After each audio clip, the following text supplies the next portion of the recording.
Hi, everyone. This is acyuta-bhava from Nightlight Astrology, and today I am here with my friend Kat from The Creative Introvert. And Kat and I are going to be breaking down your sun and moon horoscopes, sun, moon, rising horoscopes for the month of September 2020.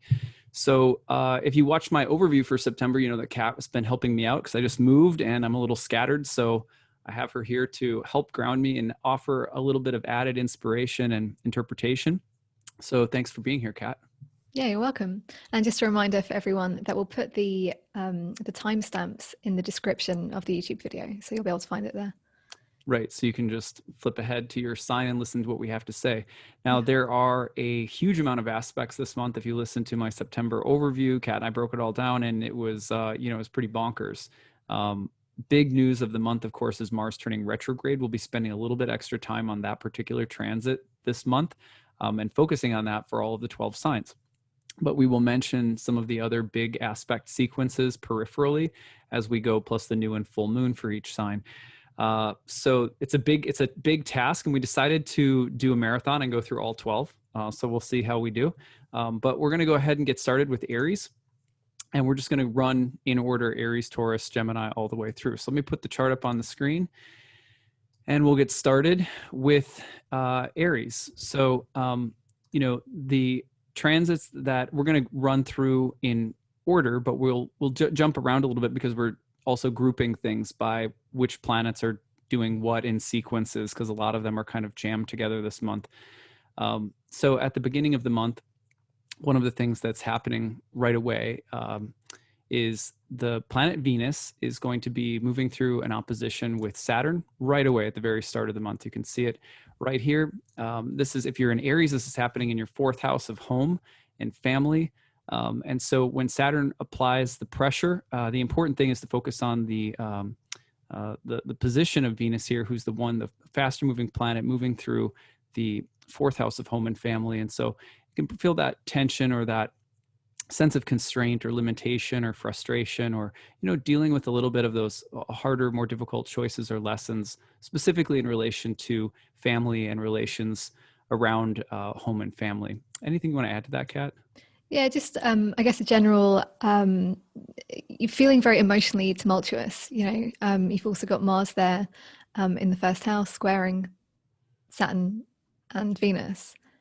So I'm just thinking about choosing your battles wisely, figuring out what's worth fighting for.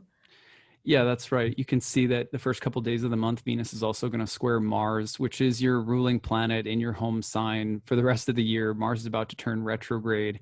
Could it be that the tensions around home family right now are feeling extra personal? Are they, yeah, is there a sense of having to, like Kat said, pick your battles, choose them very wisely, because this stuff could be pretty close to home for you this month, or might even involve something around home or property.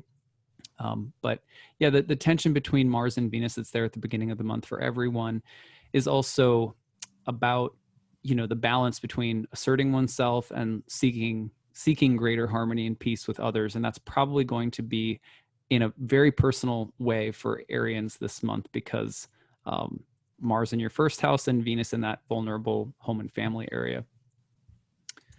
All right, so a bunch of other stuff to cover. Venus at the beginning of the month, pretty big. One thing that's happening this month, I'm going to mention both dates right away, is the full moon is in Pisces right at the start of the month. And then you've got the new moon in Virgo around the 16th or 17th of the month. If you're an Aries rising, that is going to, and I recommend reading for your rising sign, by the way, but picking the sign of your rising sign in your chart matches everything up to your chart configuration. But you're going to have the new and full moons this month across your 12th and 6th house axis. Do you want to say anything about that, Kat? Yeah, something that I was thinking about, especially with Neptune also being there, co-present with the moon. I'm just wondering if it's something coming to light that might reveal some kind of deception, or some way that you've been being undermined by yourself or by others. So the 12th house relates to hidden enemies. So yeah, maybe you've been deceived in some way and you're just realizing this now. Yeah. Self-deception is a big one, but it can carry over into ways in which maybe others have been taking advantage of you or not sharing or showing everything. And there could be some stress or conflict around that, as well as the topics of health. A little bit of a vulnerable health month. If you're an Aries rising, your ruling planet is about to turn retrograde in your health house. You've got these new and full moons happening across 2 houses that were often associated with illness or sickness. It's a time to be extra careful if you're someone who works out regularly, not to, overexert yourself, or, just knowing, it's almost just like knowing that your immune system is a little low. You're careful what you do. I feel like your psychic immune system could be a little low this month if you're in Aries. Yeah. All right. Well, those are some of the big transits earlier, kind of grouping them all together earlier in the month. On the 10th and the 11th of the month, Mars is going to turn retrograde. And I'm not going to flash the chart around and, revolve it everywhere to show you, because it would take too long. But here's Mars in your first house. It turns retrograde right around the 10th and 11th. This is a big one. Kat, you want to lead this one off? Yeah, just thoughts about, if you've been feeling particularly energized or motivated with Mars being so strong in your first house for the past, whatever it was, a couple of months, month or two. Since June. This might start to slow down a little bit, or you might find that you need to change your direction. And yeah, there might be feelings, especially with this square to Saturn, feeling a bit blocked or slowed down, maybe a bit undermined, criticized. So some not so fun things to look out for, but anything more positive? Yeah, I mean, probably the feeling of needing to take a different approach, gather your resources and redirect. Maybe there's some delay, but there's also, there might be a project that you're having to redo, or a new deadline, or a turn of events that you're having to kind of recalibrate yourself to, because Saturn's in the mix, and Mars is turning retrograde. It's your ruling planet, but it's hitting the square to Saturn in the 10th. So your work in the world, expectations that people have of you, and also your self-concept, who am I? What am I doing with my life? And what am I confined or constrained by right now? I think that's probably going to be at the top of the list for an Aries rising. Yeah. Also just, maybe questions about longer term commitments, and like where there was a lot of momentum or excitement, calling it into question somehow, or reevaluating. That comes to mind as well. All right, let's see what else is on our list here. So then the other thing we want to talk about this month is there's a whole boatload of aspects from Mercury. So let's just go through and just kind of explain what that's going to look like. I'm just going to move Mercury ahead a little bit here, so that, here we go. And let me just push Aries back into the first house. So what you're going to see is, earlier on in the month, Mercury enters Libra. And by the end of the month, say the last 10 days of the month, Mercury is going to get into the square with the stellium of planets in Capricorn, and is also going to push through an opposition to Mars in Aries in the first house. What that brings to mind is essentially what you're looking at is the way that I would summarize it, because Mercury is going to be in your 7th house, is the need for diplomacy and having to negotiate the needs, values, desires of other people in relationships, whether they're professional or personal. And it's not going to be easy, because this T square is it's pretty strong, and it has that feeling of, it's me versus you. It's my ideology or my belief or my need or my value versus yours. And it could be like strained communication, with also an underlying opportunity for some kind of compromise. But don't be surprised if that energy of confrontation, communication in relationships kind of peaks toward the end of the month. That's what I've got on that one. Kat, you want to add anything? Yeah, I just think it's an interesting mix of houses. I mean, these are angular houses, so it's probably going to be quite obvious for Aries rising how this feels. But, for example, if a relationship is under strain, then you're going to feel it personally, and it could probably affect your career or what you do in the world, just how linked all of those things are, and the tension that could be created between them. But yeah, conflict, it sounds like it will be hard to avoid, even though it might be worth not making any like rash decisions. Don't shoot off that email so quickly. Yeah, pause. Definitely this month with Mars turning retrograde, with Mercury being so diplomatic in Libra in your seventh house, you're going to want to pause before doing anything that would really burn a bridge. Yeah, well, that is, again, there's so many aspects this month. We did not include every single aspect, but if you are an Aries rising, these are the highlights for your month of September. So we're going to wind it up and do it over for Taurus now. All right, I'm going to put Taurus on the, whoops, here we go. I'm going to put Taurus on the ascendant, and we'll go back to basically the start of the month. Actually, I'll just move Mercury into Libra so he's waiting there for us. Okay, so if we start over at the beginning of the month, again, one of the things that's happening very beginning of the month, it's a little past now in the picture, but you could see that Venus is getting into the opposition with Saturn and the square to Mars right away. Now, this is happening from your third house to the ninth house. And then, of course, it's involving Mars in the 12th.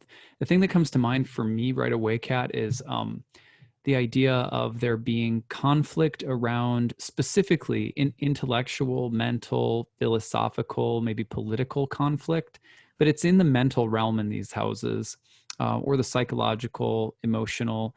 But it's how you're processing information, and it's how differing ideas and beliefs and thought structures are coming into dialogue, and probably some degree of conflict within relationships, with maybe a little dose of with Mercury or Venus in Cancer, maybe a little dose of your upbringing or your background or your family, or kind of even ethnic or religious background somehow playing a role. I could see that with Venus in Cancer between these houses. But it's basically how do we negotiate differing values or ideas. And it could be within yourself as well. So those are the first things that come to my mind. Do you have anything else you want to add? Yeah, maybe just seeing this as an opportunity to make some decisions and maybe recommit to something that you really do believe in, that you do want to sort of put in that Saturnian discipline into that, just that it might be a call to do that as well. Yeah, I mean, it's a great transit for someone, for example, like, Venus opposite Saturn could certainly be a good transit for someone who is learning a new skill or a new art or a new craft of some kind, or that you're learning how to translate a discipline into, like, it's like astrology. You're learning astrology. It's very nuts and bolts. But then how do you communicate that to other people in a way that's like intriguing or entertaining or valuable? And Venus will help translate some of those more dutiful, disciplined, intellectual ninth house subjects into something beautiful, potentially. The square to Mars in the 12th is a big deal because that Mars is about to turn retrograde. So there's also a question about whether our beliefs or ideas or practices or values are participating in some kind of self-sabotage, or if there is a way in which we are resisting or rebelling against something that is good for us. For example, the ninth house Saturn might have the best practices in mind for us, and Mars in the 12th might be saying, like, oh, I don't want to do that. I want to do my own thing. And we resist the beliefs and values and practices of whether it's ethically or, even if it's an exercise regimen. It's just, oh, here's something that you could do that would be really healthy for you. It might require a little bit of discipline or sacrifice. And Mars is just not willing in the 12th house, or self-sabotaging or something like that. But Mars is going to turn retrograde around the 10th or the 11th in the 12th house. Let's skip over to that for a second. What do you have for Mars retrograde in the 12th for Tauruses this month? Yeah, so I'm just thinking about the 12th house as being this liminal space, and no one likes a waiting room. So obviously there are going to be some challenges there, potentially with Mars there. Yeah, things that maybe we're not fully aware of, things that have been putting us off course. I'm wondering what are your thoughts on the retrograde helping people becoming aware of those things? Yeah, I mean, when you have a planet visiting a house for a long time, and then it turns retrograde, that any sense in which there is unconscious material in your psyche, so to speak, things that you're not aware of that shape your behavior, that are getting you certain kinds of outcomes in life, and you're not totally seeing it, that retrograde will have the it has the potential to bring it up into the light so you can see it. And the 12th house in particular, it can be some pretty deep stuff.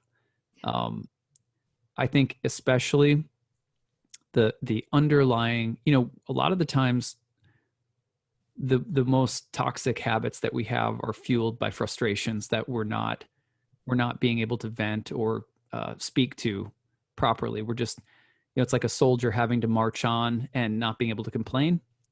So those like underlying complaints in the 12th house with Mars, they're about to turn retrograde, that might come up and finally show like, oh, hey, you have massive blisters under your boots because you haven't been able to say anything, or so watch for frustration, anger, hostilities, underlying irritations, things like that to kind of come and show themselves. And they bear a message. It's not just the inconvenience of it. There's something that is probably trying to show itself to us. Yeah, and that's going to be interesting with Mercury opposing Mars as well. Yeah. I mean, and that's the thing that we'll come to that. Let's come back. Let's swing around to that in just a second. The other thing that is so important is to mention the new and full moon across the 11th and 5th house axis. And that's another big thing this month we want to just squeeze in really quick. If you are a Taurus, you got the full moon in Pisces on the 1st of the month. About the 16th, 17th, you're getting to the new moon in Virgo. So if you're a Taurus rising, those, Virgo Pisces season is going to fall in your 11th and your 5th houses.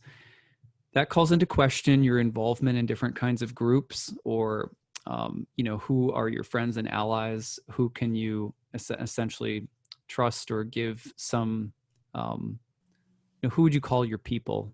Nowadays, people say, who's my tribe, or something like that. Questions about that, or changes in groups, or changes happening in the lives of friends that you're close with, may be highlighted. The new moon, of course, in Virgo in the 5th house is also going to highlight, it's the house of good fortune. So frankly, like it's not, if you're a Taurus, the new moon this month is really in your favor because it's in a really good house that tends to bring pleasant, uplifting, kind of fortunate or lucky things. It's a house of joy, it's a house of fun. But it may also call into question something about your relationship with pleasure. Sometimes people are, they're with Virgo in the 5th, you can count calories to the detriment of enjoying your dinner. You know what I mean?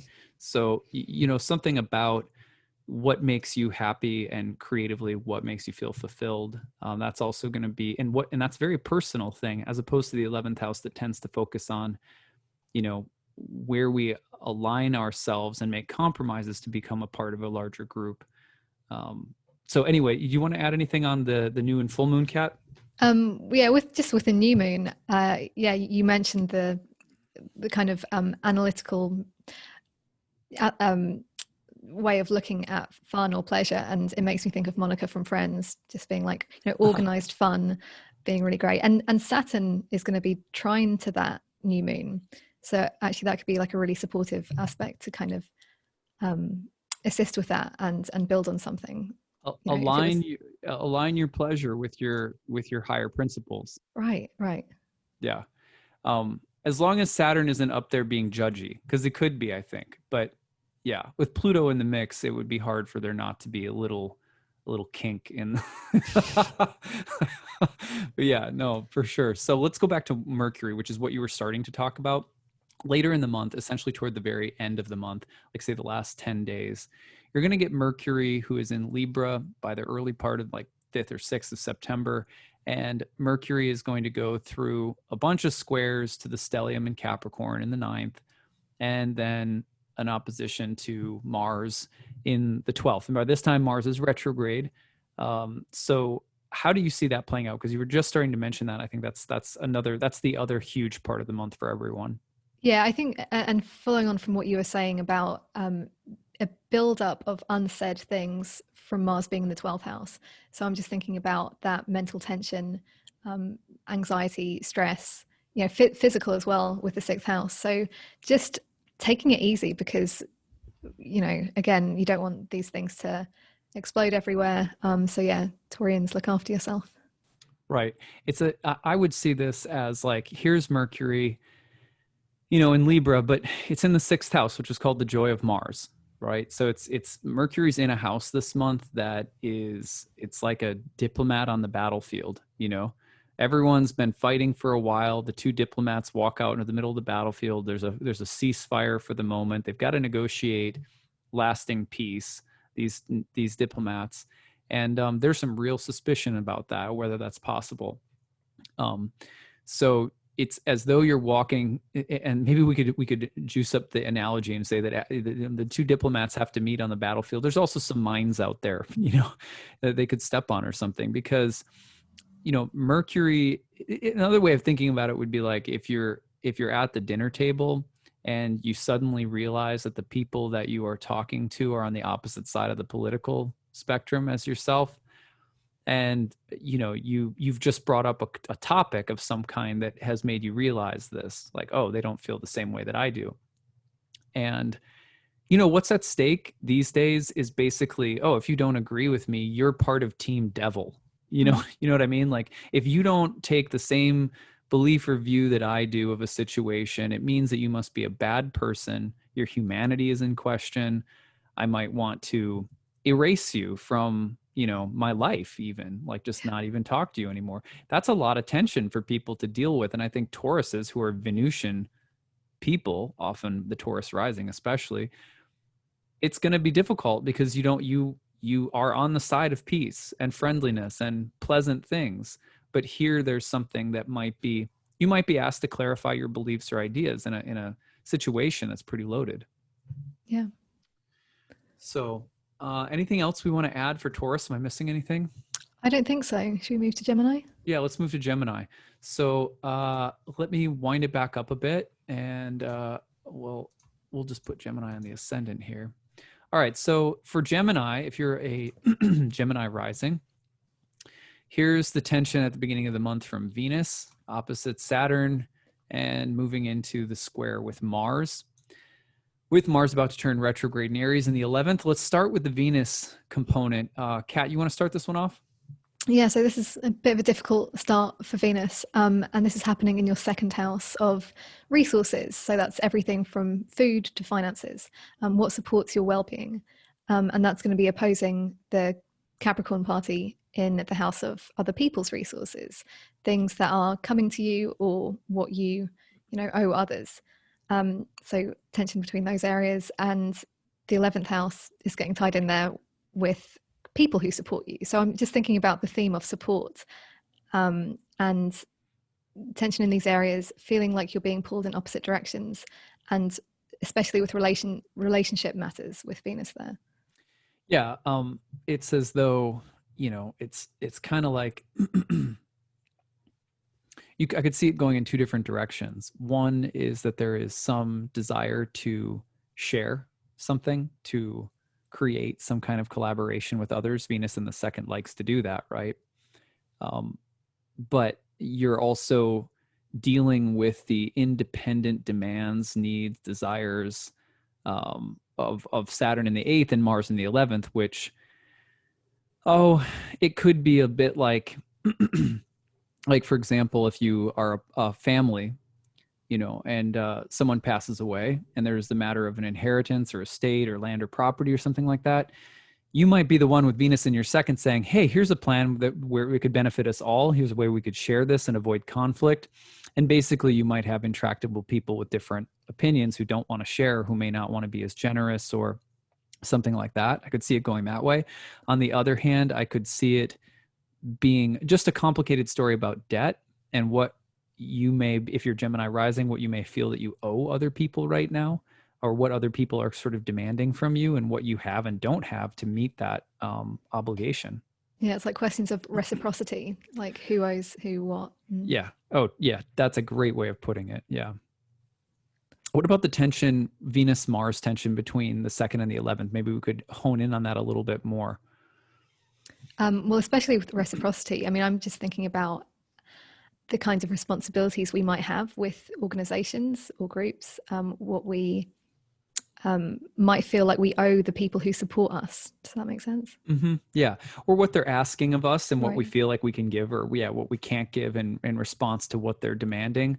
Or if you think about what's happening with COVID right now, and you think of the 11th house, you think organizations, institutions, and companies that have to make sweeping changes, and how that might be impacting your wallet right now, or something like that. Yep. Let's talk about Mars turning retrograde in the 11th in general. That's a big, long transit that's going to take place over the fall. Kicks in about the 10th of the 11th of the month. For me, at the top of my list, Kat, I have, this idea of the revisiting of old conflicts, potentially with friends or within groups of friends, or even broader cultural participation. Like, for example, if you've been a part of a certain religious group, or an academic community, or even a broader professional industry that you're a part of, and there's some kind of you know having to go back into the past to revisit difficult conversations or themes, or where there is I don't want to say scandal, but maybe some kind of controversy that you have to participate in, and it may not be entirely easy. And it wouldn't be surprising, if you're a Gemini, to feel this month like you're on the side of diplomacy and peace, because your ruling planet Mercury is going to be in Libra, Venus ruled sign, for most of the month. Yeah.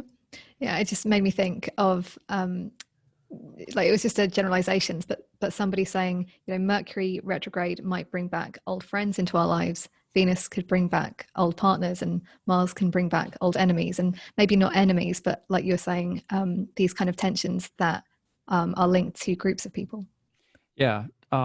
Yeah, totally. And I think you could put into that same category larger, for example, if they're, sometimes it's like right now in this environment too, because COVID comes in waves, and, and then there's these, where the potential for there to be, what am I talking about? Going back to some form of restraint, because Mars is forward movement within an organization or a group in the 11th, and then suddenly it could be curbed or restrained somehow, where there's some sense of having to pull back and be limited, and that's part of the square to Saturn that's going to be there too. But I was just thinking of that because a lot of things have like loosened, a lot of restrictions have sort of loosened within companies and organizations, and in terms of how workflow goes and things like that, and that you could see that kind of be retracted a little bit. Yeah, a quick example, like a friend who worked for an airline, she got made redundant, and so many people, airlines, are obviously lots and lots of cuts, but that's a whole mess that is involving the whole company. And there are a lot of people complaining to this big business right now. Right. Yeah, And like would legal be, battles as well. So like that's the eighth house maybe getting yeah, tied that's in. exactly. Yeah, that's it. Let's talk briefly about the full moon and new moon. Full moon's at the very first of the month in Pisces. New moon's happening right around the 16th, if I have that right. Yeah, and it's across the 10th and 4th house axis if you're a Gemini. Those are angular houses. So the moon cycle this month is pretty big for Geminis, around the topic of career, professional trajectory, and the topic of your living environment or home. I can think right now of a Gemini son that I know who this could apply for, because there's question about, relocating for work based on whether or not travel restrictions, because he'd have to locate abroad. So I can, if you're Gemini rising, the story around where you're living, home, family, parents, and then your career are coming into this really, and maybe confusing with Neptune there too. Like you may have to wait a little bit for clarity to come, but that's how I'm looking at that. Yeah, I was thinking about the time frame. Like, let's say that last new moon in Pisces was around February, end of February this year. It would be interesting to see what might be coming to bloom related to that. I mean, I think that was before a lot. I mean, that was before the pandemic got really big, at least in the UK and I think the US as well. Yeah. Right. Yeah, you could tie it back to last winter when the moon cycle was in Pisces and basically lighting up the same axis. Yeah, that's a great point. So let's go on to the last part of our take on Gemini this month, which is the big load of transits from Mercury. Let me just unpause this so that I can, here we go.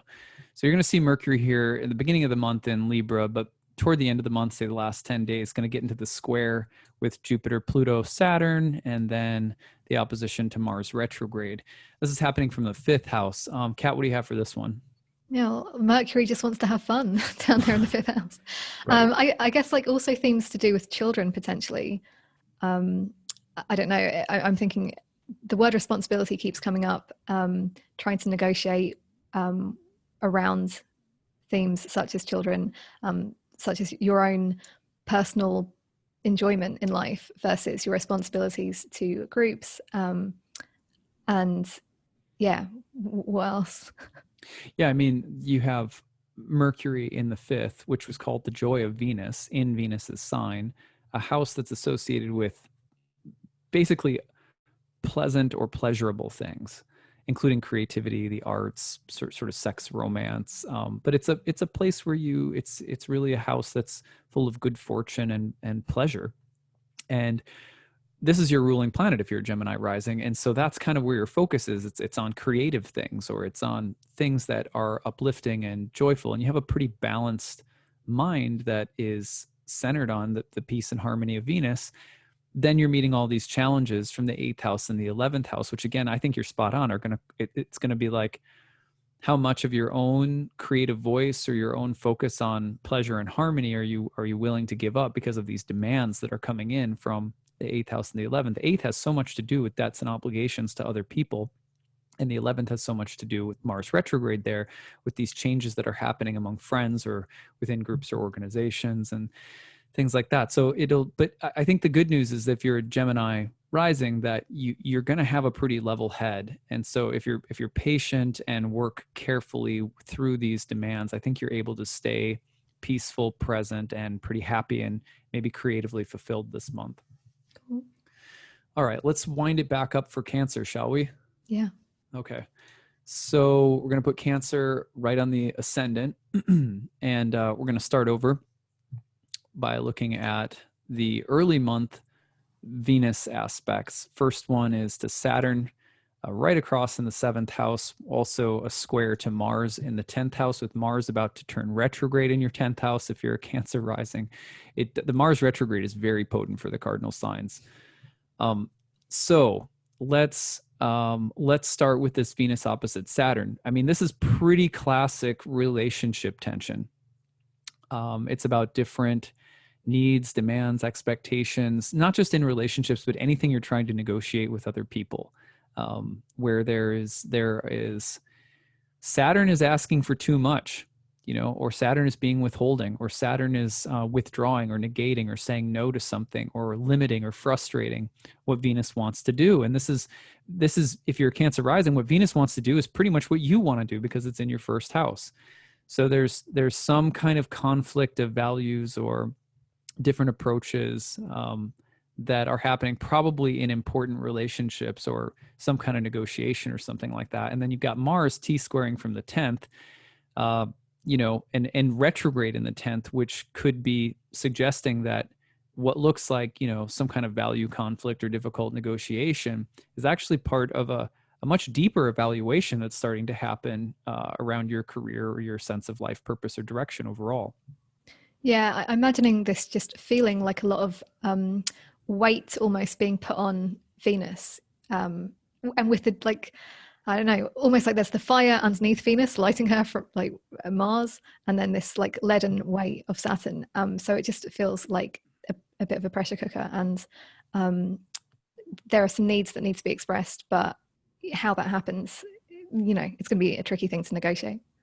Yeah, and also let's also be really clear that the Venus Mars square can be very erotic and creatively fulfilling. It's like two people doing the tango in a sense. And if that's happening between the 1st and the 10th, well, you might be feeling really inspired and creatively sort of ignited. And even you could be meeting someone, right? And yet you have other life obligations that are pulling you in, and from Saturn in the 7th and saying, oh no, you can't have that, you can't do that. You have these other obligations or responsibilities.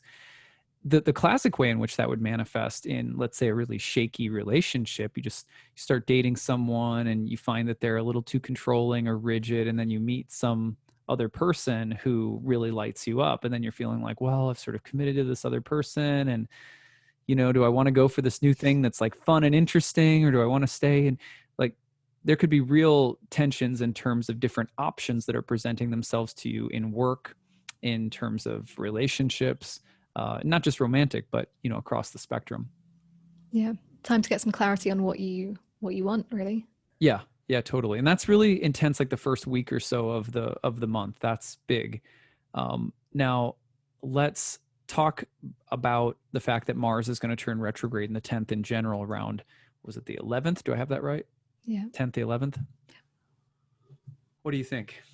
So yeah, it's a bit of a shame, really, because I mean, for me anyway, Cancer rising, feeling this Mars as really great motivating energy in creative projects, but also realizing that can burn out. Aries is a cardinal sign, doesn't really have so much staying power, and I think that's what for many people this retrograde will be about, feeling that early momentum might be getting slowed down or moving backwards. Right. I think and putting up like maybe a slightly more positive spin on it, because that's definitely a possibility. The other thing that can happen is that people can adjust their approach somehow. The motivation isn't necessarily gone, but they realize the results they're getting are, not, like, for example, let's say that you're a runner and you decide suddenly you get this motivation to go running, and you're like, I'm going to run barefoot. Like I forget the track star, the Olympic track star from Africa who like ran barefoot. I don't know if you remember him or not, but, and they're like, I'm going to run barefoot. And then, you realize that you're hurting your knees or something. Yeah, the feet can take a real hammering if you're not used to doing that. Right. Yeah, exactly. Right. Okay. Are you a runner? Not really, but I just know that those the Vibrams or they can really mess up your feet if you're not prepared. Yes, exactly. So something like that, where then you go, okay, I've got the right idea, but the wrong equipment, or something, something like that. I need to taper this off so I can have a proper training plan for this and go a bit slower. Absolutely. Yeah. Or another thing that can come up is if there's something you've been doing, if there's some kind of conflict that you've been having in your career, if you're a Cancer rising, or some approach that you've taken to your career that has been successful in the past, but now you don't need to apply the same amount of pressure on the gas pedal, basically. And so you can, sometimes people will say, how do I create more passive income as a content creator? Essentially, for a good portion of people's careers, when they're creating content online for anything, you're creating content, and then you have your foot on the gas pedal, and then at a certain point you're creating content, but maybe it's evergreen content, so you don't have, you could maybe make some sales and not have to have so much effort being put into it. That's just an example, but that could be another way of looking at Mars's retrograde in the 10th, that there's going to be some way of continuing to move forward without having to apply the same amount of effort. Yeah. Anyway, there's a lot more we could say, but let's go over to the Pisces Virgo axis. If you're a Cancer rising, the new moon or the full moon in Pisces in your 9th house at the beginning of the month on the 1st, and then about the 16th or so, you've got a new moon in Virgo. So that's the 3rd and 9th house axis. Those are the houses related to the mind, learning, communication, higher intelligence, spirituality. So this could be a month where there's a bit of a gestalt happening for you mentally and intellectually as well. Sometimes people start new classes, or they'll meet a new teacher, or if you're a teacher or you create content, again, this could be a great one for sort of shifting the way you're using media or technology to present a message or to teach people things or something like that. Yeah, I'm just thinking about the balance between those two houses and where we see that playing out. Like, I'm somebody who's a lot more like 9th house focused, but sometimes it's really nice to just pay attention to my local environment. The 3rd house matters, like what's happening near me. yeah, that was just kind of what I was thinking about. Yeah, Um, with a new moon in Virgo down in the third, totally. and maybe it's something that you might have thought was really mundane, like a commute or a trip to the store, something that's really insignificant, but you start to pay more like Virgoan attention to that thing, and then that becomes magical. That almost becomes like some kind of ninth house experience. That's a great way of putting it too, that the ordinary can become extraordinary this month, especially with Neptune in the mix too, that the little things can be full of magic. Yeah, that's brilliant. Okay, so let's go to the last part of the, am I missing anything? I think that's No. okay. So let's go on to Mercury. Mercury at the end of the month, and I'm not going to go to the exact days, but Mercury is going to go to the last like 10 days of the month or so, is going to go through a bunch of squares to planets in your seventh house in Capricorn, and then through an opposition to Mars, who is retrograde in your 10th. So this is happening from the fourth house of home and family. Mercury is the peacemaker, the negotiator in Venus's sign, and trying to make some peace with, I'm thinking some difficult needs or demands, again, from especially intimate relationships or negotiations with other people, maybe business partners, and something about the workplace with Mars up there. But Mercury's trying to keep the peace on the home front, and that's the focus that Mercury has for the last part of the month. Yeah, it's almost like the place that you need to have that peace the most out of those areas. You know, because let's say you live with a partner and you're going to work every day, but where you come together at the home, you really need that to be Libran, I guess. You need that to be a little bit more peaceful and cohesive. Yeah, totally.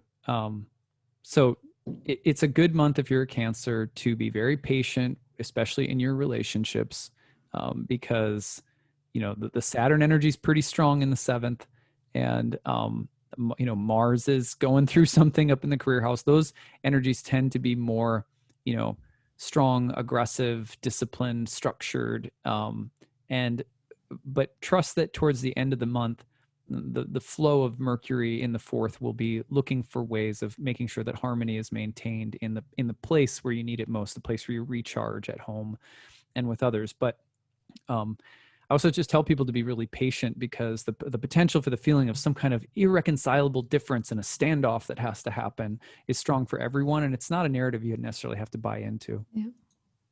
Okay, so let's do it for Leo. Okay, we're going to put Leo on the ascendant.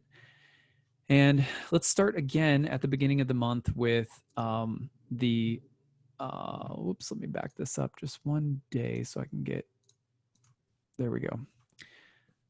So at the beginning of the month, we've got Venus opposing Saturn in the sixth, and right at the beginning of the month, first couple of days of the month, squaring Mars in the ninth.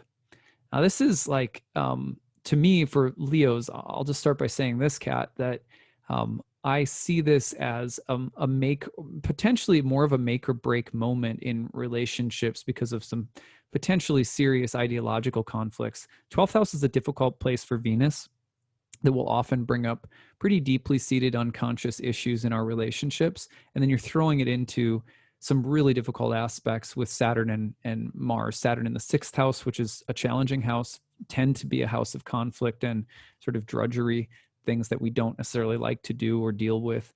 And then the square to a more volatile Mars in a house that has a lot of kind of ideological steam behind it. So I'm looking at this and going like, these are those make or break issues in your relationships where you go, can I live with this person? We have different ideas about this particular thing. Can I do this?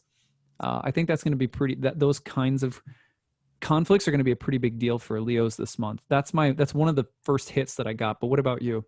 Yeah, I just following on from that, it would be interesting to see how that shows up just because of the 12th and the 6th. Like maybe those issues are coming out in like subtle ways, like you start feeling a bit sick or you hurt your neck or something, and it's actually something to do with this other issue about beliefs and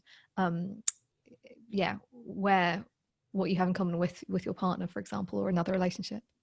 Yeah, watch for the weird sort of subtle psychosomatic. That's a really great point.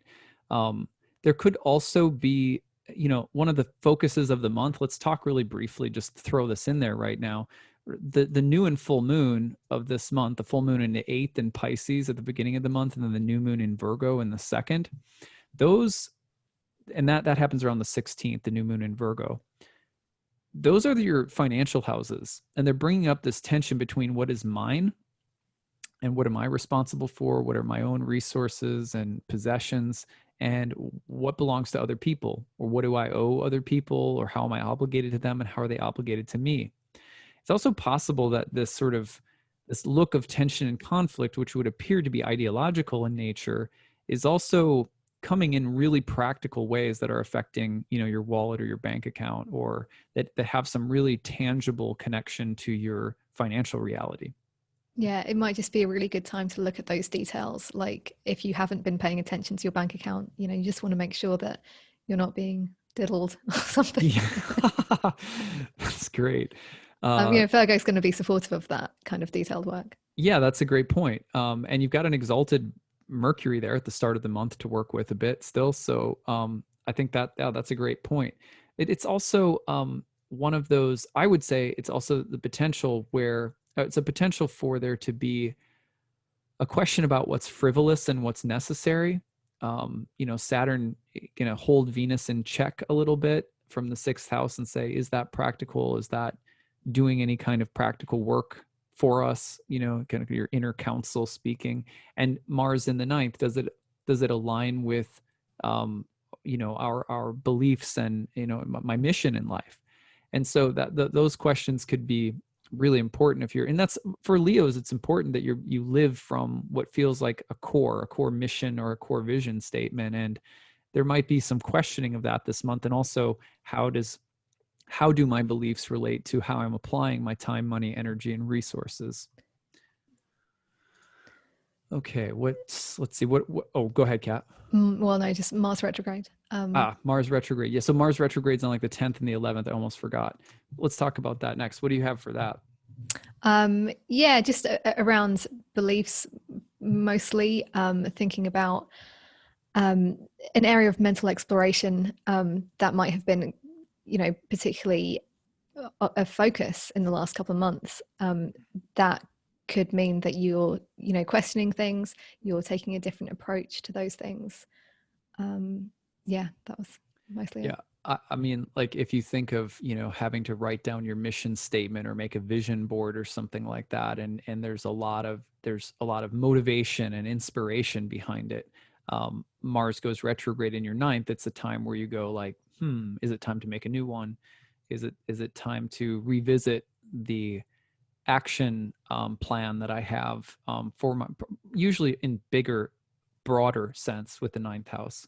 Yeah, everything that you've said so far for Leos, it does feel like a month for thinking about the future in quite a serious way, but also in a way that's potentially going to really pay off later in the year. One thing to throw in for Leos, which we haven't done for other signs, is that I forget what day of the month it is. Let me just check really quick, but it's going to be, around the 14th and 15th. Venus in Leo and your home sign will square Uranus in your 10th house, which feels like it's dovetailing with what we're saying, that there's the need to reinvent yourself this month. It might be, looking at what does it mean to reinvent myself? Don't just make a flashy 2-second statement. Don't let it dye be my hair purple. Yeah, exactly. Like don't let it be a cheap revision. Make it thorough. It's not just a fashion trend. It's a very deep ideological revision of some sort that you might need.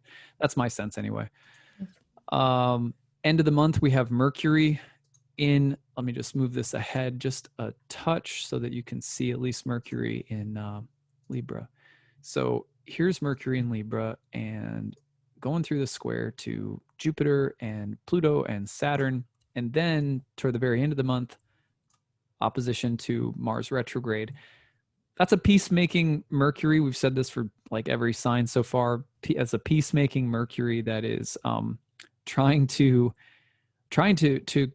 bridge a gap. And I think the gap is in terms of, if you're a Leo rising, your higher beliefs and commitments in life.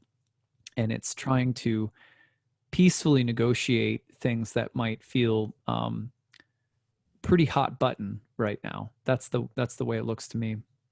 Yeah, potential for themes involving siblings, people Hmm. near to you. Right. And also you could say with the third house environment, Cat, wouldn't you say that you could be, one could be negotiating, oh gosh, when you go back to, like I'm thinking about this a lot lately because I'm back in Minneapolis, which is where I grew up, and there's a culture that you're familiar with. Mm. And then and so like going to your home or going to your family, going to your roots, which is what the third house is connected with. It was called the joy of the moon. Going to things that are familiar, and then it's like trying to translate to my grandpa or something, some truth about the broader world that he may not have exposure to. And And that could feel like hard work of the sixth house. yes, exactly, that could feel like, okay, so I think maybe trying to bridge a gap between what's familiar and comfortable for you and what is more challenging, or what is challenging you to expand your mind, or that is involving you in a broader view of the cosmos or reality or the world. Great. Yeah. Okay, cool. Anything else? No, let's just get to Virgo. Yeah, let's go Virgo. Okay, so let's go Virgo. Virgo on the ascendant. Let's talk first of all about the new and full moon, because the full moon's in Pisces in your seventh house if you're a Virgo, at the very beginning of the month, the first, and then around the 16th, you've got a new moon in your first house. That first seventh house axis this month with the lunar cycle is going to highlight interpersonal relationships, the importance of those relationships, but also how you are changing as an individual, or defining yourself in contrast to the needs and demands of relationships, or basically the boundary between self-identification and relational identification. That's the tension of the month, you could say. Yeah, I don't really have much to add. Yeah, even if somebody's single, for example, everyone's a mirror, right? So there's always something to learn interrelation in relations, basically. Yeah, and that's a big, I mean, that's sort of one of the core themes of the month for Virgo risings. And for Pisces, when we get to Pisces rising, it's the same thing. But yeah, at the beginning of the month, Venus, speaking of relationships, is also making the opposition to Saturn and the square to Mars from the 11th house of groups, friends, um, organizations, allies. You could find that there are things that are being asked of you or even demanded of you that you're not sure that you can give or want to give. Or there could be some way in which your associations are changing, and you're having to really evaluate what, I mean, with the fifth house Saturn, I'm also thinking just like, do I want the same thing that the larger social sphere of my life is seeking? Something like that. Yeah, and there might be something like comforting about whatever is the 11th house for you, however that's manifesting in your life. Something comfortable there, like we've got Cancer there. And yeah, Venus just making things kind of pleasant, but maybe Saturn, there's something a little bit more to do with responsibility and discipline that could actually be really enjoyable and not just pleasurable, but actually like the kind of enjoyment you might get from climbing a mountain versus eating an ice cream. Yeah, that's right. So it's like, okay, this group or these friends or these people that, it's really pleasant, it's comfortable, but, Saturn is saying like, yeah, but do I want something more difficult or more mature or more serious? Or yeah, there could be questions like that. Or, and Mars in the eighth too, the tension between those two is like, it's pleasant, but where am I reading the fine print? Will there be something that is demanded, or some kind of toll that I owe or have to pay? Or, like a country club is nice, but the fees are heavy, and not that I belong to a country club, but you get what I'm saying. Yeah. Okay, cool. So yeah, so that's Venus toward the beginning of the month. Now around the 10th and the 11th, you're going to see Mars turn retrograde in the 8th. What do you have for that one, Cap? Yeah, so potential reversals in related to a partner's resources, things that you're owed, things that you owe other people. Yeah, so for better or for worse, I think it's hard for me to say how that's going to look for people, but it could relate also with Saturn there in the fifth house. I was thinking about like how your partner's resources might relate to children, or even a creative project. Right. If you go in the direction of partners' resources, this can be a time where the partner's strong resources are temporarily weakened or held back. So if you have a partner and they lose their job temporarily, or they're furloughed, or they're put down to part-time or something like that, the good news is that it's probably only temporary with Mars retrograde. But also the question of, where do I derive strength? If I'm deriving a lot of strength from other people in some way, how they validate or value me, or what they give me or provide for me, it could be that there's some kind of really important reevaluation of other people's resources in my life. For example, there's that time in life when a kid goes, speaking of kids, when a kid goes, it's nice that my parents are providing for me, but I feel like I really need to earn money for myself. Or when a parent says that to their kids, hey, you know what, I can't keep pulling your load for you, you have to do this yourself. There could be things like that that are going on. That's probably one of the broadest but probably most accurate things you could say about Mars retrograde in the 8th. Okay, let's go on to the last bit here for the month, which is going to happen from Mercury. And this here goes right back into the financial territory. Mercury is going to enter Libra earlier on in the month, and then by the end of the month gets into a bunch of squares with the Capricorn stellium in the 5th, and then opposes Mars in Aries in the 8th. And I think this really just dovetails with what I was just saying in terms of, here's Mercury, your ruling planet if you're a Virgo, in your second house of finances, emphasizing peace, harmony, and probably productivity on a certain level too. Mercury is your midheaven ruler, your 10th house ruler. So in the second house, you have the look of like someone who might be a good salesman, or might be good at marketing, or who's good at drawing resources to themselves through their intelligence. And yet there's going to be some pretty intense conflicts the last 10 days of the month between the Capricorn stellium and the Mars retrograde in the 8th. I would look at this and basically say, similar to what we were saying at the beginning of the month, which is certain things might be nice, but what is the cost that they come at? Or if I want something, what is the realistic amount of work that I need to put in, and what compromises do I have to make, and what resources or energy do I need from other people around me? And there's some kind of deal that has to be made, and it could be a bit of a crossroads where there's real value conflicts that come in and have to be negotiated by the end of the month. Yeah, it definitely feels like a time where there are going to be some necessary conversations about things like resources, and that's a hard thing to talk about. No one likes to talk about finances, so yeah, that can be quite challenging. But also, especially with that new moon in Virgo, I'm just thinking that might be something that feels quite empowering, maybe for Virgo rising. Right. Something that you're investing in yourself, a new idea, a new business, a new trade or craft that you want to learn. Something, I get the feeling of, the first house is very inceptional. So the new moon in Virgo with Mercury, going into the second, in the second house, I think of a new endeavor that creates a new stream of revenue, or represents a new use of your resources or something like that. And it's immediately going to face some kind of, challenge, probably from other people, and the way they need to be involved, or the way that they're placing demands on you, or something like that. That'll be toward the end of the month though.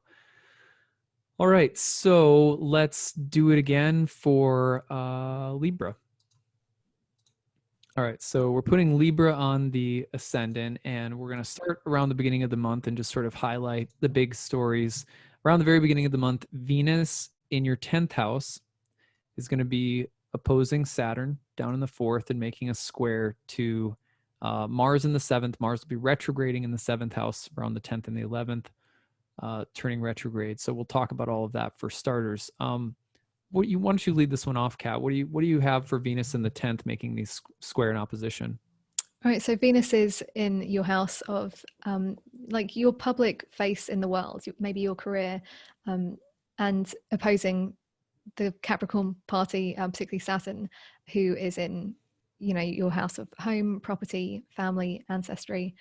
So yeah, tension between home life responsibilities to the family with your career. Like it's a really clear opposition, and how that's going to affect the relationships involved in these areas. And clearly with Mars in your house of relationships, that's kind of unavoidable as well. So maybe that one positive thing I'd say about all that tension is that it could be an opportunity to make some better choices. Just getting some clarity on what is worth working for, fighting for. And maybe that's all I had on that, actually. Yeah, that's a good one. I don't have a ton to add, just that, at the beginning of the month, Venus is your ruling planet if you're a Libra.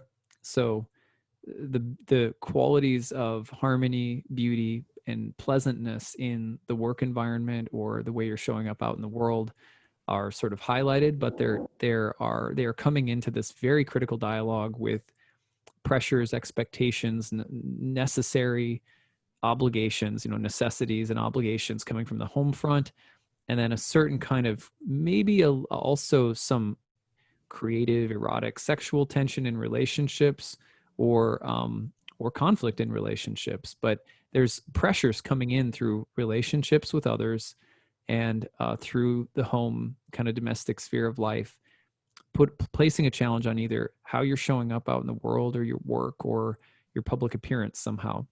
That's how I would summarize it. Let's talk about Mars turning retrograde right around the 11th in the 7th house. This kind of follows on the theme. Long retrograde for Mars in the 7th house, June all the way to the end of the year. If you're a Libra in your 7th house, there's a significant change going on with regard to how you relate to other people generally. How do you participate in meaningful exchanges of different will, like my will versus your will? We're always doing a dance with each other. Libra would like for it to always be harmonious, but the truth is that harmony gets pretty dull unless there's a little tension. That harmony feels good because it's often the relaxing of tension that defines harmony. So we also need tension. That's the start of the month. You got a Venus-Mars square. And then Mars turning retrograde in the 7th house of relationships. I'm thinking about potentially old themes in relationships, old conflicts, or maybe the return of something challenging from the past that you have to confront, or a way in which a person could make you have to look at something that you don't want to look at. The 7th house often serves as a mirror to us. But there'll be a real emphasis on, here's the god of war, bringing up some of those unconscious issues within the domain of relationships this month. Yeah, that's like it's an opportunity maybe to learn a healthy way of having conflict. Yeah, I like that.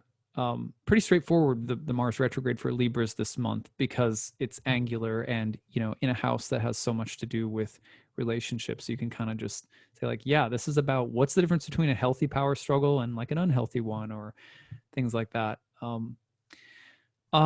Okay, so we also have a new moon and a full moon. New moon is in Virgo later in the month on the 16th. Full moon is in Pisces right on the first of the month.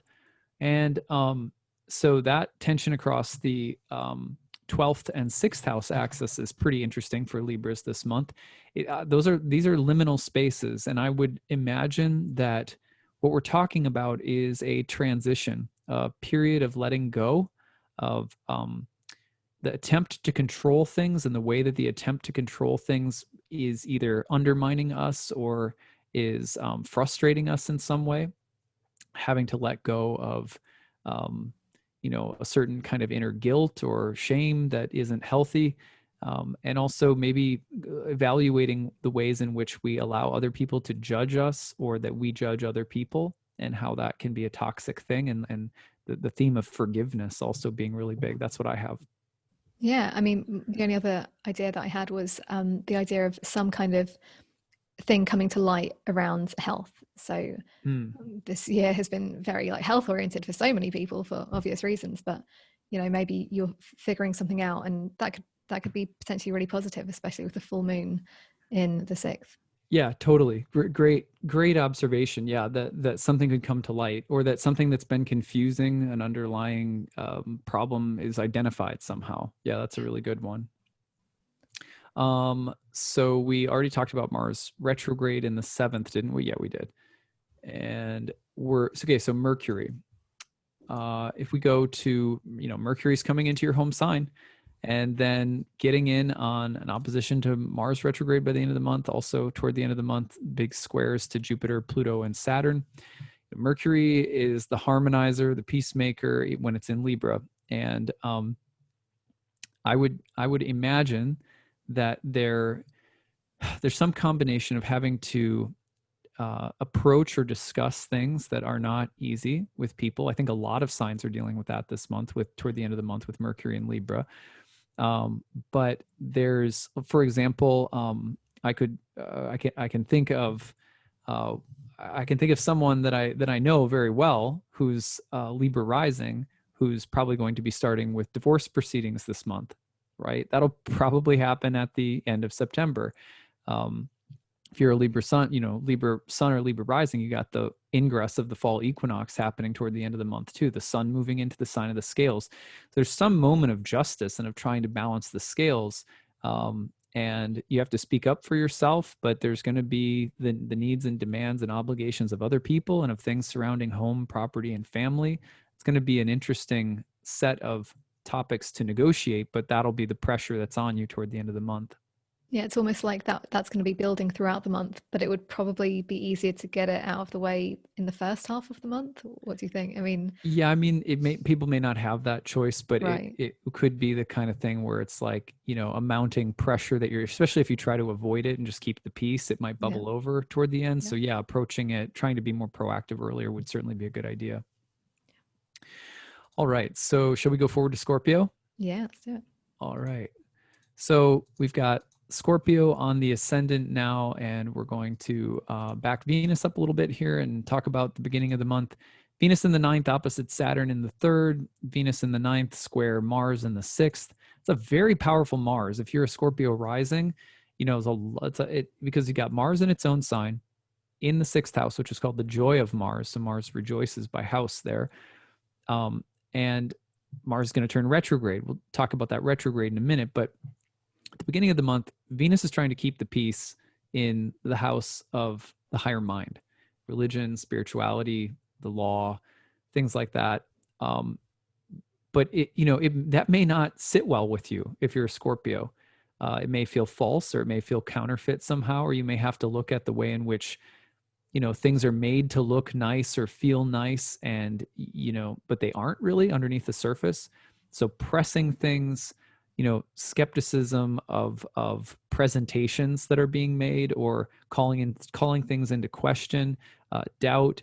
But you have to also be careful that you're not just habitually attacking whatever looks pleasant, because sometimes the Mars energy will say, well, if it looks nice and pleasant, it must be fake. And that's not always true either. Yeah, it's almost like wanting to call things out, but then, thinking about where all the Capricorn party is. What's the cost of this? How much is that going to affect your local environment? How much is that going to affect your relationships? Is that going to be too much hard work? 6th house. Just, is it worth it? Is the question that I keep thinking. Yeah, is it worth it? That's a great question. Kind of a cost benefit analysis. Is that what they say? Something like that. Yeah. Right. So the other thing is that trends.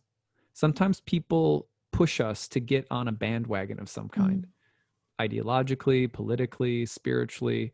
And this may be a month where you have to evaluate how participating in some larger or more popular policy in your company, or I don't know, just I can see there being a pressure to conform to something that looks nice on the surface, but that somehow conflicts with your roots or your real feelings, or your, something like that. So let's watch for those themes. But it could also just be a month where there's just a certain level of ideological or philosophical tension that you're working through.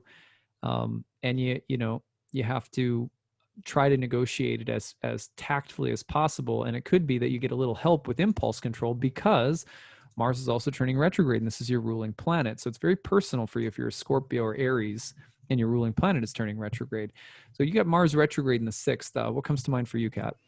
Well, I'm thinking about themes of, pushing yourself too hard, maybe dealing with some health issues. And, you'll probably, if you were dealing with those things, you'll probably be happy with some reversals in that area.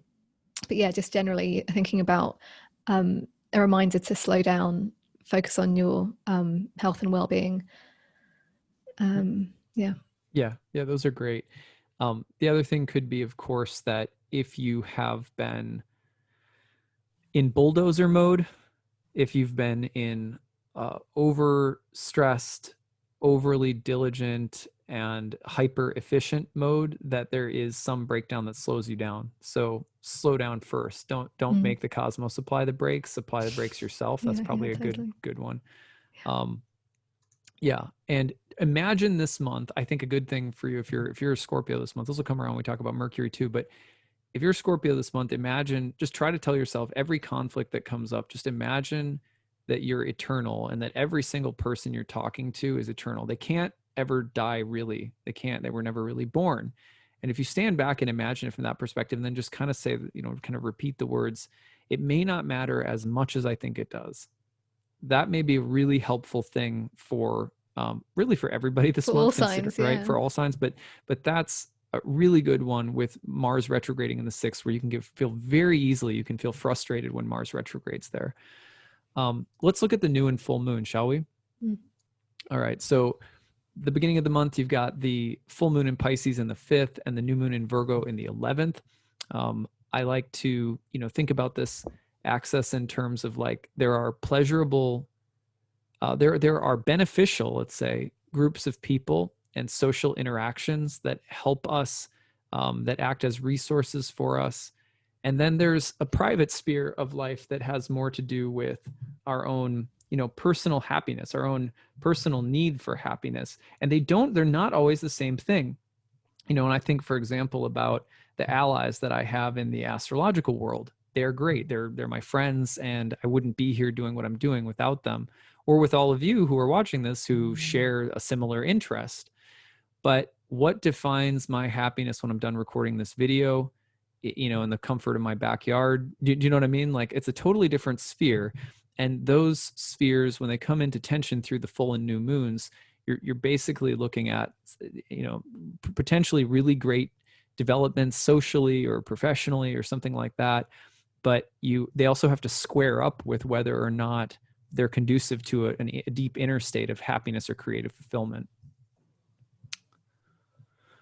Anything you want to add? Yeah, no, I can't really think of anything. I just think, that's making me think there might be some choices to be made, especially around the new moon, mostly just because that will be the start of something. So maybe that is a time for making some decisions around these areas. Yeah, and especially because, look, that new moon around the 16th, Mercury is going to be in the 12th by that time, the host of the new moon in Virgo. And Mercury is going to be getting into squares to the Capricorn stellium and opposition to the Mars retrograde. When you look at that, I think to myself, okay, I'm imagining, for example, if you work for, one of these, like Ellen, she's getting in trouble right now. If you work for, and I've heard of this from a lot of clients over time, if you work in an industry or an environment where, say, you're like an intern and you're hoping to get a foot in the door of some politician or the political world or the Hollywood world or whatever, there's a lot of ways in which you will compromise yourself. You'll be the person who takes a beating somehow, because a lot of these people they're way overly impressed with their own power, and you don't want to say anything because you are maybe too impressed by it and you're trying to get a leg up in that world or something like that. I would think of this transit as a time where you really want to look and make sure that you are not taking advantage of others, or you're not being taken advantage of by others and sort of silently suffering through something. And so also the theme of almost like whistleblowers, or even if it's just calling something out to yourself that you need to be more aware of. I could think those things might apply with Mercury in the 12th. Yeah. Do you think things will get easier when Mercury moves into Scorpio? I know we're not going to spend too much time on this, but I'm just wondering about having Mercury in the first house. If that will kind of clarify things, or when Mercury finally comes into the first house, yeah, but then then it's going to turn retrograde. Yeah, so don't So have very much time. yeah, you may get clear about something by October, but then whatever you're getting clear about, there's going to be potential consequences right away. Yeah. So, be really careful this month about what it's kind of there's a little bit of a cloak and dagger Mercury, so be careful about secret or hidden intentions or motivations toward the end of the month.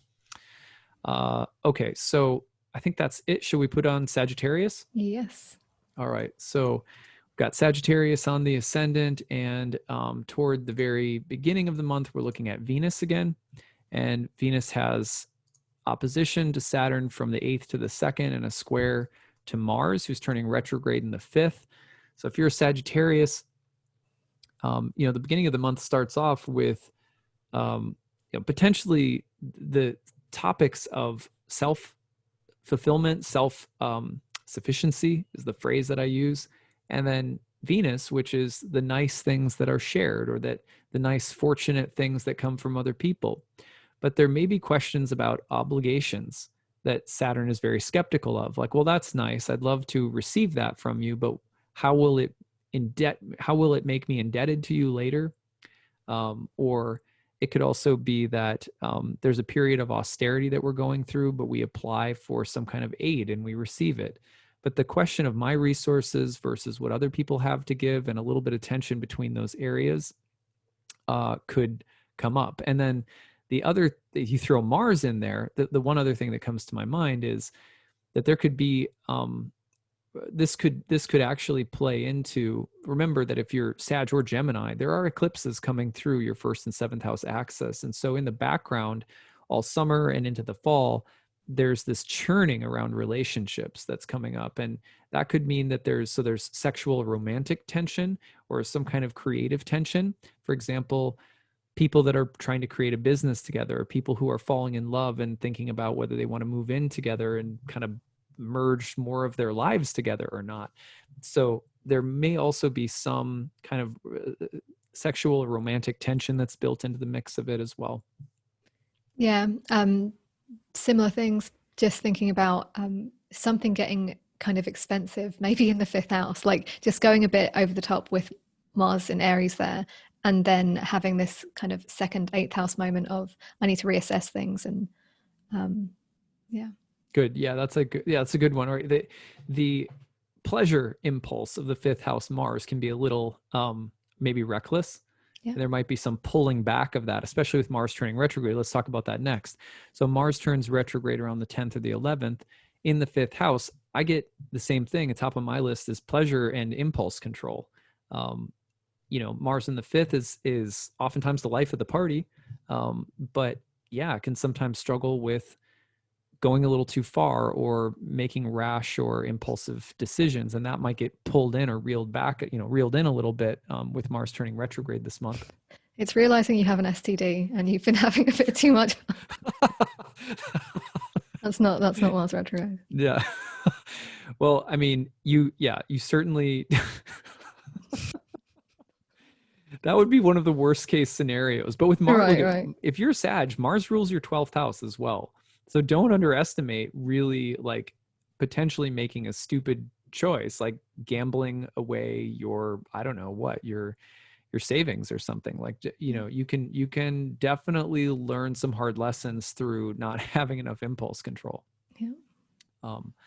But also I think creative revision, working with children and behavioral issues, things that they might be working on. There can be sometimes things that you're doing for fun can lead to accidents or injuries. So you do want to be careful about that as well. Those would be just a few that come to mind. Anything else? Not really. No. All right, let's talk about the full moon and new moon. Full moon in Pisces on the 1st of the month, new moon in Virgo around the 16th. That's the 10th and 4th house axis. What do you have for that one, Kat? Yeah, so themes that involve your home, family, your roots, as well as your career, your public face that you show to the world. So maybe something culminating, particularly in that area of the home with the full moon. Something just coming to light in that area, maybe in a way that you have found some clarity that you didn't have before.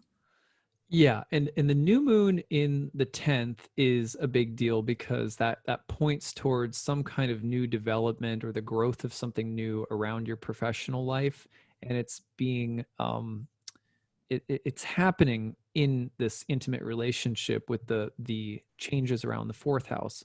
For example, I think of my sister, right? And she's about to have a baby. Things are going to change in the next month for her around her work, right? So then there's that full moon in the fourth. She's moving into they just bought her and her partner just bought a new house, so they're moving into a new house. She's getting ready for a baby. This is about to change her work schedule. There's a perfect Mm. example of how that lunar cycle will be impacting someone. Yeah. Anyway, so okay, let's go on to Mercury, right? Yeah. Am I on track? Okay. Let's go. Where are you, Mercury? Here we go. So Mercury goes into Libra earlier in the month, and then later in the month from the 11th house makes a bunch of squares to planets in Capricorn, and then an opposition to Mars in Aries. Um, it feels like an echo chamber in my head when I do horoscopes. It's so nice to have you here because sometimes you go through all of these and you're like, I have heard the same things about Mercury time and again, but it sort of is like Mercury is like doing sort of the same thing for everyone this month, which is toward the end of the month. Mercury, this diplomatic looking Mercury, is trying to create peace and harmony and agreement, but is running into the duty bound strictness of Saturn and the potential hostility or maybe even the inefficiency of Mars, like can't execute, can't perform, or Saturn, no, or something like that.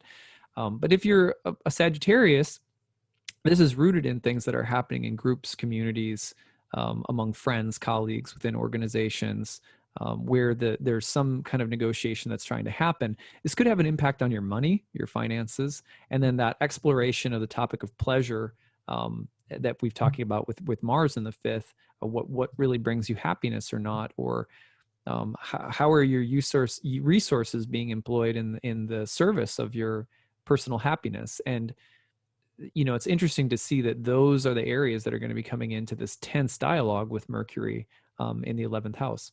Yeah, it's interesting to think about what would be at stake. What would be the thing that's making Mercury so needing to have this moment of diplomacy. And if I think about the 11th house, these are things that support us, people, groups, and there's a lot at stake potentially there, especially if it is related to money. And maybe, yeah, the support of your kids, for example, with the fifth house. So I feel like that is increasing this delicate need to do this and do it well. Right. I'll use my sister again as an example. She works in a nursing home and they've dealt with some COVID. And they, policies have had to shift and will probably continue shifting in response to what's happening with COVID. You could see a similar situation happening in a workplace or a work environment where there's new policy and there's a need to try to make everyone happy. And then you've got conflicting needs going on. She's pregnant. My sister, Right. you think of my sister's Sag rising, and we got the Mars in the fifth, or, and then it could impact the company changes could impact the way that her pay is, her salary is affected or something like that. But again, made up, a situation unique to one person, but those are the tensions that they mirror the same kinds of archetypal tensions that could all be coming up simultaneously toward the very end of the month. Yep. Okay. I owe my sister one for being our guinea pig. That's a great example. It is a really good one. I mean, that's why I use it, because it's so good. But okay, I think that's it, right? Let's put Capricorn. Oh, Capricorn, the bane of 2021. Oh, Capricorn. I know. Okay, let's see. We're going to put Venus back into Cancer here. So at the beginning of the month, it is Venus opposite Saturn and square to Mars, with Mars about to retrograde in your fourth house. This one's pretty straightforward for me. It's like, okay, look, there's tensions in relationships, and it relates back to the subject of home and family. And Mars retrograding in the fourth house suggests for Capricorn rising that the tension has a lot to do with the topic of home, family, roots, etc. I have another story. I'm going to use an anonymous example of a friend of mine. I have a friend. I'm gonna mask this a little bit for the sake of privacy. I have a friend who right now is trying to work out a tension between trying to build an add-on for a sick family member to live on his property. Does that make sense? Like a little in-law suite or something like that. But the city is saying, no, you can't do that, or something like that. And this is an in-law, so it's his spouse's sick family member. Mm. So you can imagine the tension pulling from spouse and family, Venus in the seventh, and the possible delay or construction around your home in the fourth, and the challenges that you're dealing with them. It's all falling squarely on your shoulders, right?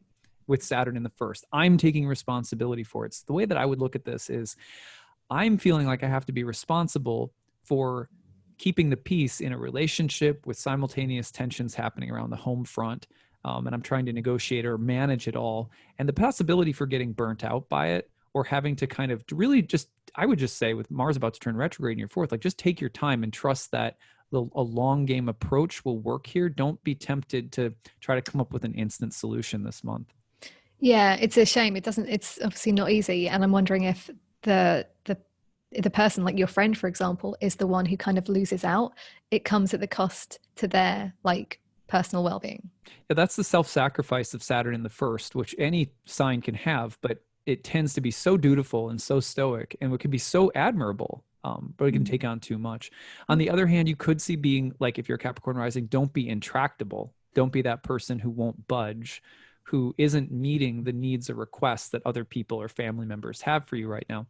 Now, this is amplified. Let's jump ahead to Mercury just for a moment because it fits so perfectly. We might as well just cover it right now. Toward the end of the month, Mercury is going to go in Libra, is going to participate as well, and is going to get in the squares to the Capricorn stellium, and then on opposition to Mars and Aries.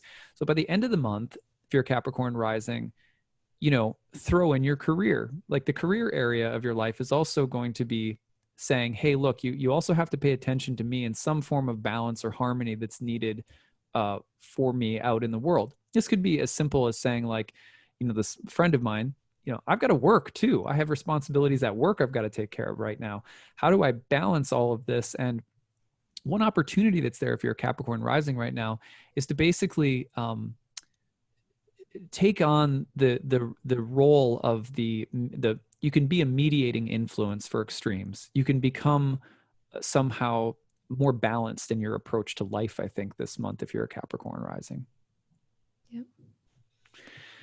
Mercury opposite Mars from the 10th to the 4th. Don't expect that there may be challenges or stressors, though, coming from the home front. Let's talk about Mars retrograde in the 4th a little bit more. What else can we say about Mars retrograding in the 4th house if you're a Capricorn rising?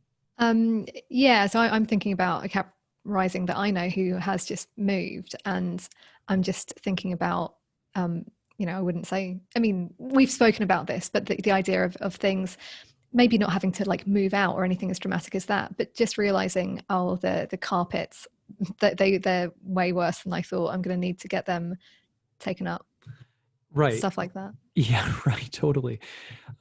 You could also see old family conflicts taking place, or the resolution of old conflicts. Sometimes you see divorce in the family. It can be, sometimes it's really extreme, but Mars retrograde in the 4th can also be about it, because it's so foundational and it's at the roots. It can also be about setting some kind of basic new regimen, whether it's a diet or exercise or something like that. The first house emphasis for Capricorns right now with the 4th house Mars can be like, I need a new foundation for health and wellness, and some kind of revision of your life that's happening around that area. Okay, now the new and full moon coming in across the 3rd and 9th house axis. Full moon on the 1st of the month, new moon in Virgo in the 9th house around the 16th. So full moon in Pisces, and then the 3rd, 9th house. This month to me feels like, okay, yeah, there's all these external pressures via the angular houses, but underneath it all, these pressures are creating something of a paradigm shift, a change of mind, a change of heart, a change of vision or view of life itself.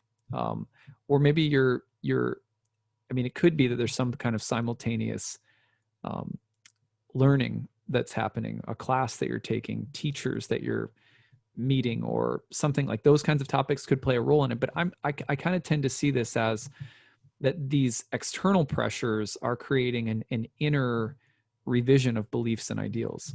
Yeah, I wonder if that can be really supportive, if that's kind of an anchor point or something that people are finding really helpful, the stuff that's happening in these houses. Yeah. Through the hard stuff, you know. Right, exactly. The new moon in Virgo in the 9th would seem to suggest a careful, critical might be too sharp of a word, but a very careful look at underlying beliefs and ideas and an approach to life in a broad sense that you may be trying to implement, especially with Mercury, the host of the full moon, in your 10th house. Look, this is how I'm balancing or holding the different obligations and weights and conflicting ideas, and I'm finding a way to hold and integrate those things. Yeah, and I'm thinking about little little commitments that we could be making with that new moon, which could be really supportive again for dealing with all of the other tension. Okay, good. Do we miss anything for Capricorn? I think that's pretty good. Yeah, no, I think that was everything. Got it. Having trouble remembering. All right, so let's go to our Aquarians. So if you are an Aquarius rising, you've got Venus opposite Saturn across the 6th and the 12th, and Venus also square to Mars from the 6th to the 3rd. This is what starts the month. For the first good portion of the month, these tensions are very present. What do you have for this one, Kat? Yeah, so Venus being in the 6th house, this is a house associated with hardship, strife, overwork, also small animals, so don't forget the pets, but opposing Saturn in your 12th house. So thinking about themes of self-sabotage and all of those houses. So I think you've mentioned this before, but the 12th, 6th, 3rd and 9th to do with where we're spending our like mental energy, where our attention is going. And yeah, relationships also potentially coming into this as well. So, you know, where we find pleasure, Venus wanting to maybe have an easier life than Saturn and Mars are letting her.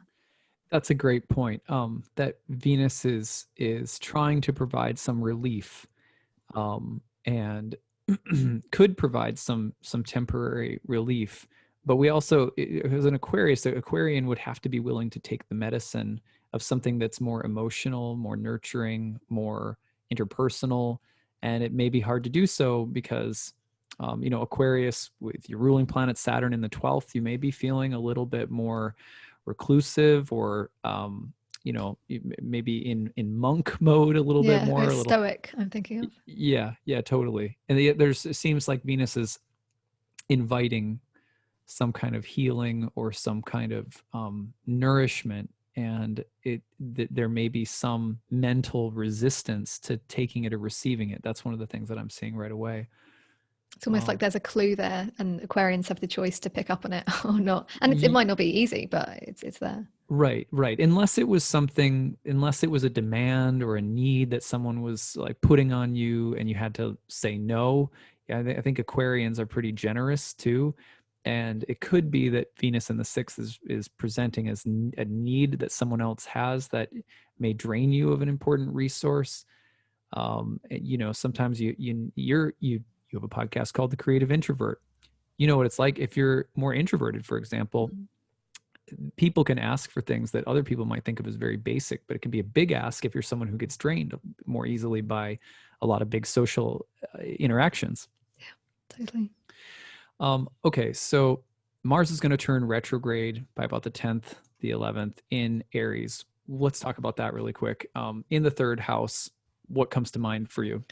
Yeah, the 3rd house is such a tricky one because it's such like a broad range of topics, but I'm thinking about something turning around related to potentially your local environment, your neighborhood. What do you do there? You commute, you visit places, but as well as like neighbors, siblings, people you don't necessarily live with but are related to your near environment. So yeah, potential challenges with them, dealing with issues that, like you said, have come up in the past, but they're kind of getting regurgitated now. Right. You think about conflicts with siblings potentially, or important changes in the lives of siblings that somehow have an impact or bearing on your own life. You also think about learning to curb or hold back from saying the most aggressive or most direct things that come to mind, and learning how to be a little bit more tactful. Mercury in Libra, as we'll talk about in a minute, will certainly emphasize tact as an important thing for Aquarians this month. But yeah, I think the other thing that comes to my mind is just that if you're someone who has a lot of conflict in your environment, whether it's the conflict of the busyness, or whether it's the conflict of the mental stress or tension, or the verbal conflict, but it may just become more amplified, that you really can see it. And you go like, wow, this is stressful, and maybe I don't want that, and maybe it's destructive or something like that. So this ability to reflect on what kinds of intensity fill your environment and whether they're helpful or harmful, that comes to mind. All right, so let's talk about the new and full moon. The new moon in Virgo on the 16th, the full moon right away at the start of the month in your second house. So that's across the second and eighth house axis. Maybe some emphasis on money and finances. What is mine versus what is yours? Or what do other people owe me? Or how am I obligated to other people with my time, money, energy, and resources? And versus, maybe how do I make and keep my own resources? But that tension between the second and eighth house financial houses is present this month for you if you're an Aquarius. Yeah. I'm thinking about, with that full moon in Pisces in the second, potential realizations about your own finances. Some kind of new way of thinking about them, maybe. Yeah, that's a great way of looking at it, where there could be some level of confusion, or even deception would be possible around the topic of money, debts, bills. Don't get swept away by some huge purchase this month. That would probably be important. Be careful, be thoughtful, but also accept a little bit of grace and magic that might come in around money and finances this month too. Let's see here. So, let's see, we got Mercury. Yes. Okay. Thank you. So last but not least, Mercury will also get in on this. Toward the end of the month, Mercury in Libra will finally make squares to Jupiter, Pluto, and Saturn, and also oppose Mars retrograde in Aries the last 10 days of the month. There's Mercury, the peacekeeper, in the ninth house of the higher mind. Basically, I think for an Aquarius, because you've got Mercury now in a trine position to your ascendant, that Mercury is going to be the influence to help you to find a more balanced, slightly more rational, maybe less extreme approach to something, where it's the voice of balance and reason coming in and trying to negotiate some kind of harmony or peace with the more intractable Saturn-Mars energies in your 12th and 3rd, which could also have you in some kind of pressure cooker, overly working or overly straining yourself mentally. And Mercury comes in and just says, how about that yoga practice you forgot? Or, it's almost like the voice of, you said the voice of reason maybe, but taking the higher ground without being really like condescending, I guess. Right. That's the tricky bit. Right.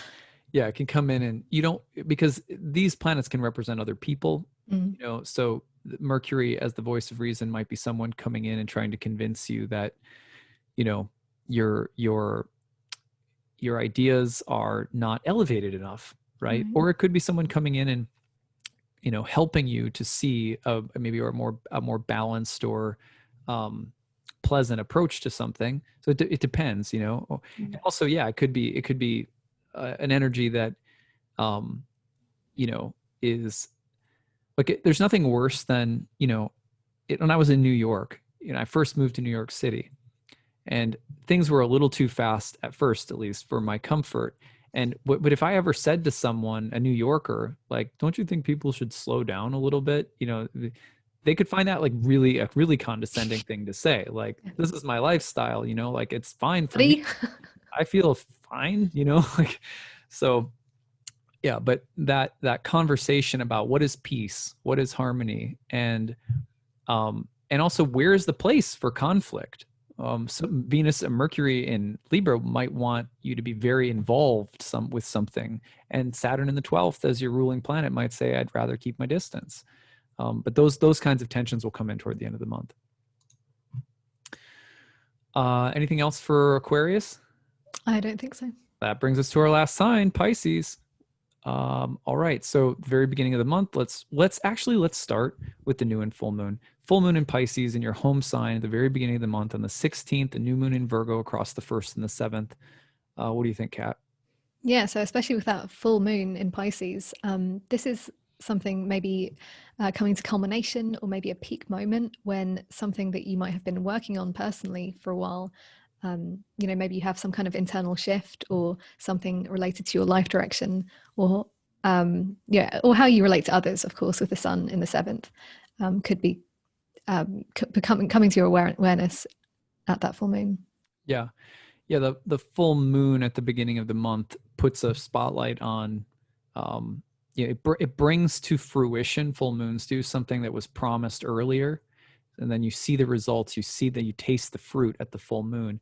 That has to do with you, your health, your identity, your body.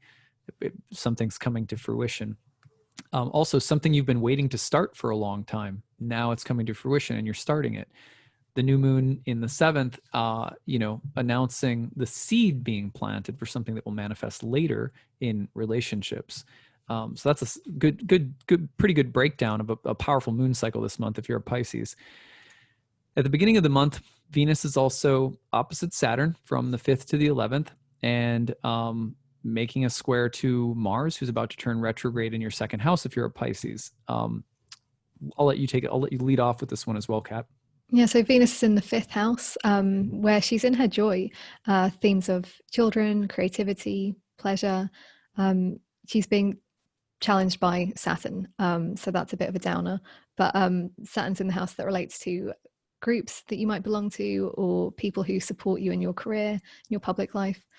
So maybe it's like a shift in priorities or responsibilities.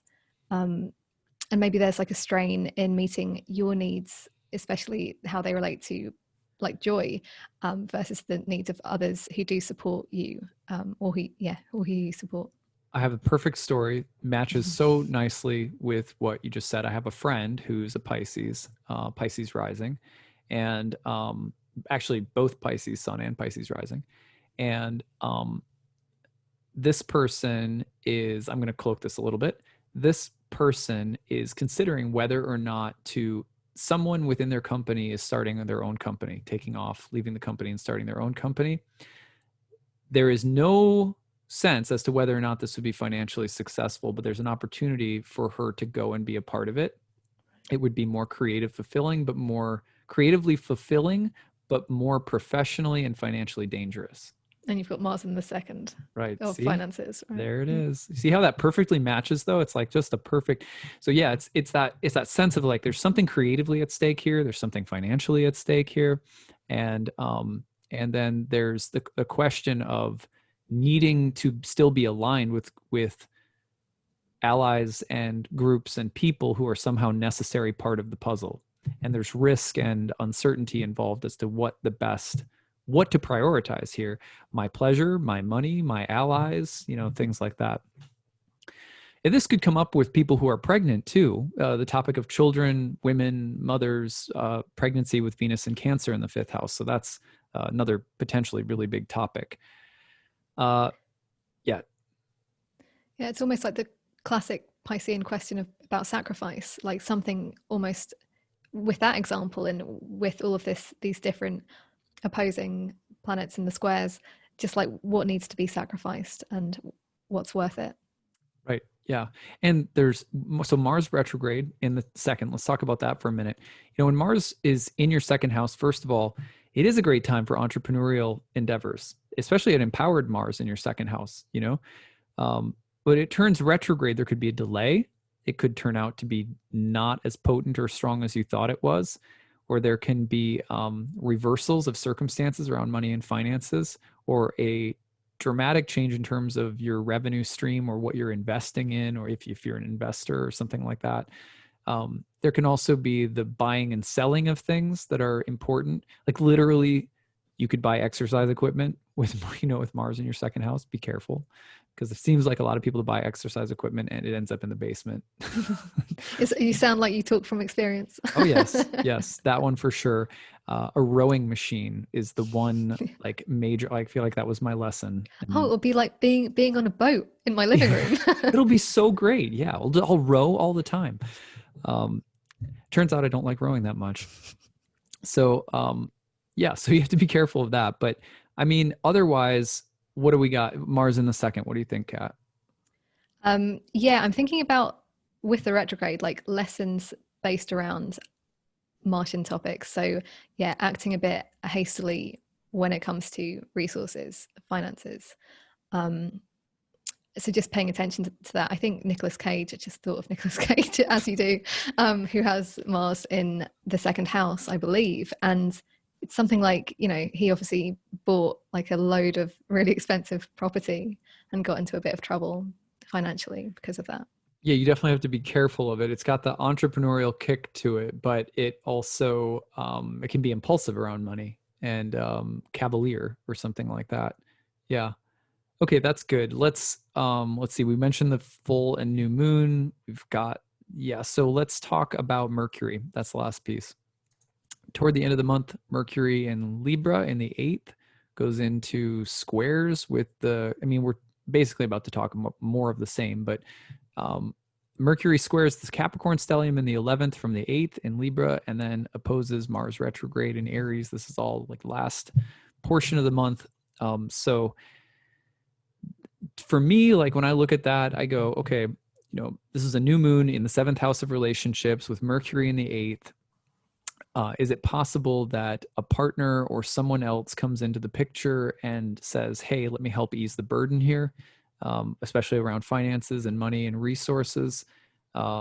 Is it possible, like, for example, you could say a partner saying, you know, hey, look, you know, I can go down to part-time and watch the kids a little bit more. And, you know, I mean, some kind of compromise that's coming in, or some kind of additional resources that are coming from other people to help ease the burdens or pressures. That would be one thing. But I could also see there being gross compromises, or the temptation for gross compromises, because you're feeling like your own resources are weakened somehow. Yeah, the only thing I'd add is this idea about squaring up, just because I associate that with the 8th house, like just getting even in. Yeah, just it's that necessary negotiation that we've been talking about generally with Mercury and Libra, but addressing these things in a sort of trying to get that, I don't want to use the word balance with Libra, that's like a too obvious, but just a squaring up, really. Right. There's something that, yeah, it's like gotta do the balance sheet at the end of the month or something. I like that squaring up. There's the leveling of the scales. The scales need to be recalibrated, and things need to be reevaluated or weighed against. And I also think about Mercury in the 8th driving a hard bargain because of Saturn being in the mix, and because of Mars being in the mix, and it's coming from other people. I don't think it's going to be, I mean, that whole thing about self-sacrifice. I don't think that Pisces will lose out or get the short end of the stick, but it's possible if you're impatient or reach too far somehow. Interesting. Yeah. Okay, so that I think takes us through, doesn't it? I think so, unless we've missed a sign. Apologies if that happened. Yeah, we made it. Wow, we did all of it. So thank you, everybody, for listening. A couple of announcements. One is that I'm so thankful for Kat being here and helping me. It's really helpful. Not everyone understands maybe if you've never made horoscopes before, but it's really helpful to talk with someone else about horoscopes in particular, because there's so much repetition of themes that if you can create a conversation, oftentimes more organic images and relevant symbolism come about. So I happen to like going through horoscopes quite a bit with other people. So I'll probably have Kat back, and we might try to do this again. But thank you for being here, Kat, and just lending your expertise and your thoughts and insights to all of these 12 signs. It was really fun. Yeah, you're welcome. It has been fun, but yeah, it's hard work. So I understand that you have to do this every month. Yeah, and because what you're trying to do is create fresh and insightful takes on the same themes, being slightly, slightly modified through all of the 12 house variations. But at any rate, check Kat out at thecreativeintrovert.com, which is her podcast, and she does a lot of really cool programming. I connected with her initially because I consider, even though I'm really, I'm a teacher and I have this online gig, I consider myself an introvert. So I really enjoy her podcast, creativeintrovert.com. Also, I want to remind everybody that my new course, Ancient Astrology for the Modern Mystic, comes up in November, starting on November 14th. It's a 1-year course in ancient astrology and reading birth charts. There's 30 classes in the year, about 3 hours each. You can take the class remotely or participate live via webinars. There's recordings of everything if you miss it. We have 12 additional guest lecturers who come in. So 42 classes on the year.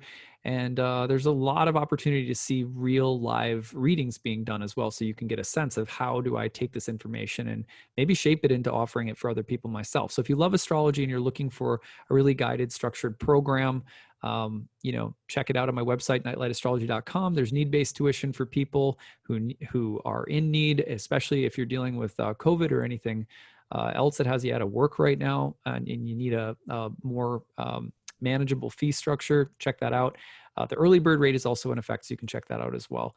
So that's all I've got for this month. Again, thanks to Kat for being here, and we will see you all soon. We'll be breaking down each of the transits and a lot more that I talked about in my September overview as the month of September unfolds. So have a good one, everybody, and we'll see you again soon. Bye.